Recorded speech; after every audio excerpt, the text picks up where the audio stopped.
I mean, right now the washout rate is 35%. If we get down to 25 or 20% as a washout rate, we get more controllers through the academy and working in towers across the country. We're offering some tutoring for the controllers. If they're right on the edge, they need a little extra help, we're going to offer them the help. We're able to bring in more instructors, which has been a problem. So all of these things coming together with trying to keep the controllers who are at the age of retirement, keep them from retiring. We're going to give them a 20% upfront cash bonus if they don't retire. They stay and they work for us. America needs them to stay on the job. So if we ask them to stay, let's pay them a little more to stay. But all those things are coming together to bring us to a place where we can have more controllers navigating our airspace. And again, Pete can't. I wish Pete could snap his fingers and make this happen overnight. It can't. It just takes time.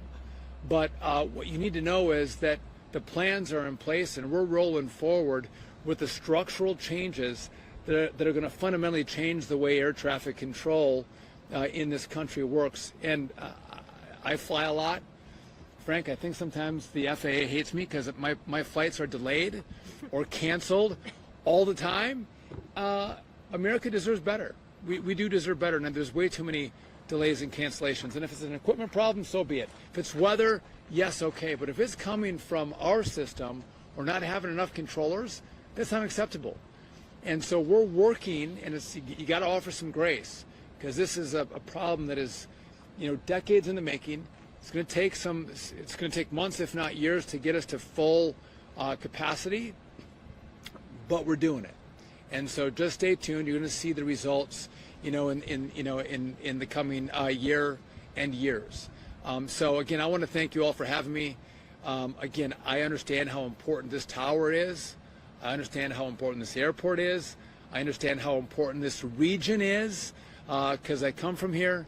And again, I'm committing that I'm going to work with your leadership, your congressmen, your U.S. senators, who, by the way, I get along with very well, on how we can come together and get a strategy, get a plan, and get the resources to make sure you have a brand new tower at your airport. And so with that, I want to turn it over to your great congressman, who I couldn't ask for a better friend and better ally, better partner.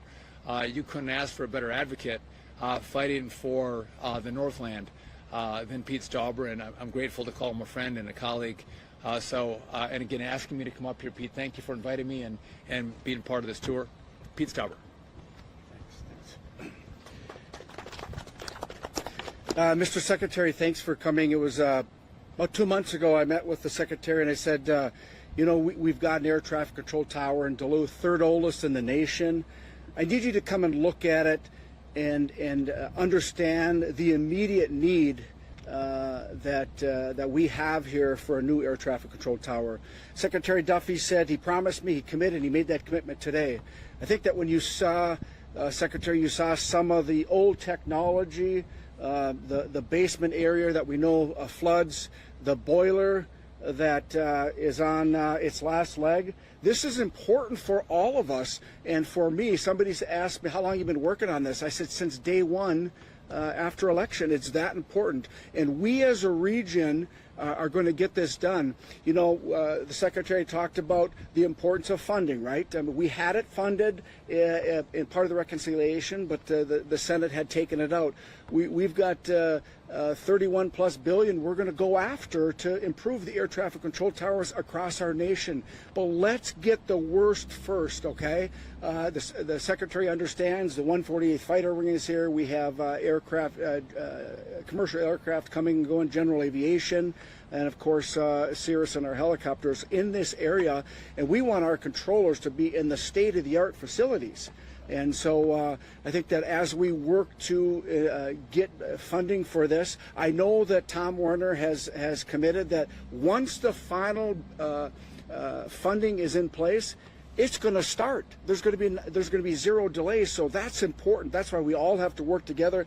And I want to specifically talk about Natalie Zalesnikar, the representative from Hermantown, who helped secure millions of dollars of funding for this. She understands the value of this air traffic control tower, the value, the economic value that it brings to our region. And so I want to thank Representative Zalesnikar for leading that in the House down in St. Paul. So our job is to we're committed to the additional funding. We're committed to working with all of our partners. And, you know, the one big, beautiful bill that was passed and signed into law on July 4th, that was a great down payment. Now we're going to continue on with the President's agenda and the Secretary's agenda on making sure that our air traffic control systems, the technology within them, and the workers are the best of the best. We want to, in the United States of America, we want to lead in the gold standard in aviation. We have the people to do it. We have the professionals to do it and the workforce to do it. We just have to work together with the funding. I know not only the airport authority, not only our legislators, not only our Chamber of Commerce in both Hermantown and Duluth, but regionally, we understand the value of these dollars that are going to go increase the technology, increase aviation. For those of you who don't know, general aviation, commercial traffic is up at this airport, especially when the 148th is flying. And we know that air traffic control tower is going to be 100 and some feet higher. The sight lines are going to be better. The air traffic controllers will not lose sight of aircraft, especially the F-16s during their drill weekends and almost on a daily basis. So I couldn't be more proud to be in this fight. We're going to get it done, but it's going to take all of us together. I'm going to do my part in the United States Congress, House of Representatives, to get it done. So with that being said, thank you all for being here, and I want to turn it over to Frank. All right. Thank you.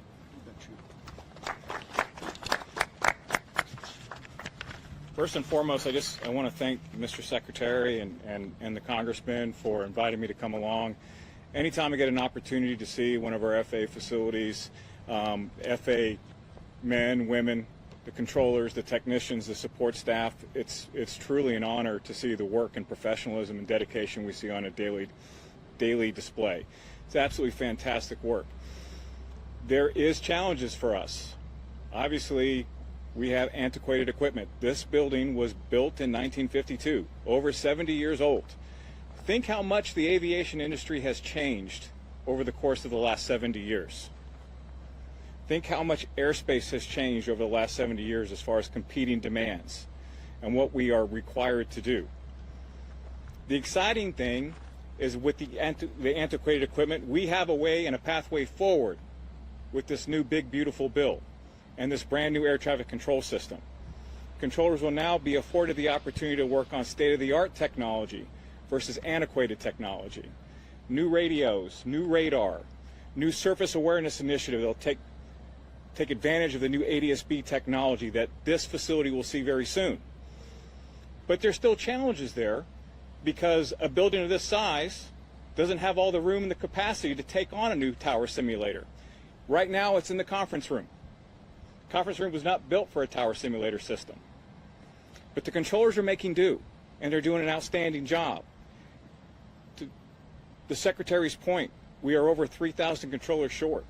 This facility has 10 bright and talented individuals training on air traffic and have advantage of this new TSS system that's actually seeing reduced training times. Our staffing will get better, but we have to be committed. We have to stay forward with our thinking and make sure we're committed to what we want to do because it's the right thing to do. This facility has saw an uptick in traffic of over 10% in 1 year. This year, the traffic demands continue to grow. They're on pace of breaking 150,000 operations, and they serve not just Delta connections and United connections, but the Air National Guard. Cirrus Factory is here, very important to our gross domestic product and what we do. These controllers, these technicians, they support these endeavors. And we have to continue to make sure they have the very best available funding, equipment, and staffing available to them. And for that, I want to thank the Congressman and the Secretary for making this happen. Yes, it's a challenge, but it's also an exciting opportunity for everyone inside this building, and I too am committed to making sure that this comes true. Thank you, sir. Thank you, sir. With that, I'd like to introduce Tom from the Duluth Airport Authority.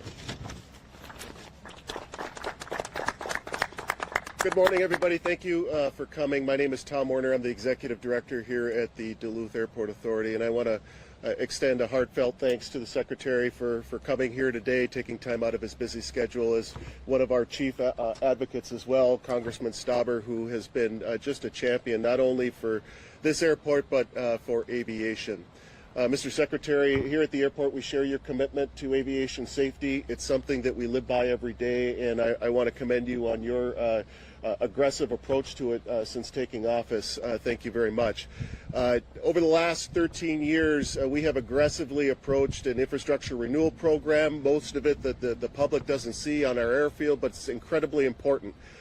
This tower initiative over the last few years is just the latest phase of that. It's an incredibly important part of our infrastructure because we know that air commerce can't thrive without great infrastructure. I say often that if you're traveling in and out of Duluth, whether it be on a United flight or in a general aviation aircraft or corporate aircraft, that if you're thinking about the runway, you're thinking about the air traffic control tower and not the loved one you're going to see when you arrive, closing that big business deal on the other end of your trip. If you're thinking about the runway or air traffic control tower, we haven't done our job. And so we've been working very, very hard to make sure that our facilities are the best they can be. Obviously, we have challenges, and I really appreciate Secretary and Congressman Stauber's commitment to helping us fix these challenges. They aren't easy. If they would have been easy, we would have done it a long time ago. So, again, I appreciate the commitment to safety, gentlemen, and your leadership on these issues. Thank you very much. Thank you, Tom. We'll take a couple of your questions. Before I do that, though, I just, Frank, one thing I don't want. We're going to have money to come for new infrastructure in our facilities across the country. What I don't want to do is I don't want to invest new technology in an old tower that then we have to rip out to put into your new tower. So I think it makes sense that if we're going to invest new technology, let's do it one time, not twice. So let's look at what's needed. So in the long run, we're going to save money on this process. That's number one. Number two, I didn't call Pete before I came up today, but knowing that I was going to Duluth and being from Hayward, I just wore a pair of jeans and a pair of boots, and I fit right in. So I'm very happy with my knowledge of our dress code. I was like, I don't want to wear a suit today. So thank you for wearing your jeans, Pete. I'm grateful for that. The last thing I'm going to mention is we're talking aviation, but I just want to let you all know from the Duluth media perspective that I have been made well aware, and I know the bridge very well. I know the Blotnick Bridge all too well. Since I've been a little kid, I've been traveling across that bridge and fully understand the needs of making sure we get that project going. And by the way, the bipartisan, both states, Democrats and Republicans working together. It's really helpful too when you know the bridge itself. So we're all working and teaming up together. Just want to make sure I'm giving you guys that piece of information as we're talking about, Duluth and Superior. So with that, if you guys have any questions, we're happy to take them. If you don't have any, that's okay. If you want to talk about the Lumberjack World Championships in Hayward, Wisconsin, a couple of weeks ago it went on, I'll talk to you about that. Anything? I'll ask one. Just you did talk about it a little bit, just the importance of it being from a rural community, but if you just want to talk one more time about the importance of this airport for all the rural communities, not just Duluth.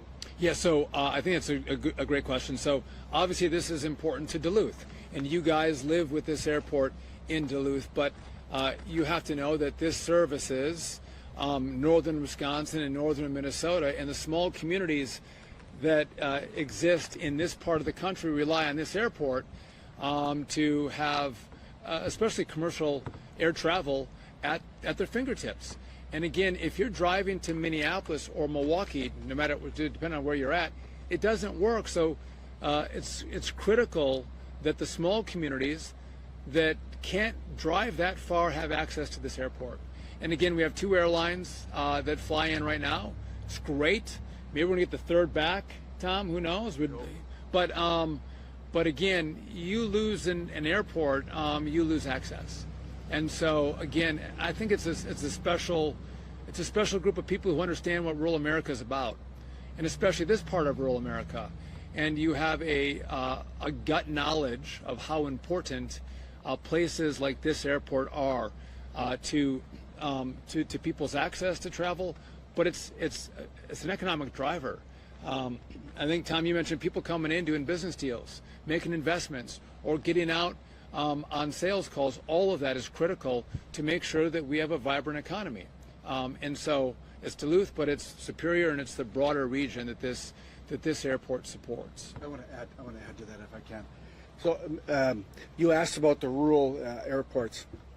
So not only did Secretary Duffy, he understands the need for it, but he just mentioned he understands the need for rural America.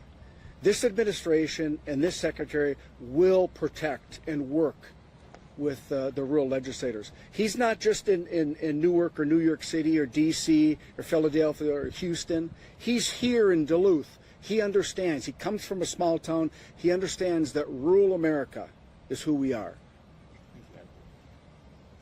Born and raised. Anyone else for us? Yeah. I will ask, was the funding for this rebuilding the tower all coming from the big beautiful bill, or where's all that coming from? There are revenue sources that we have that we can pull from, and by the way, it's competitive.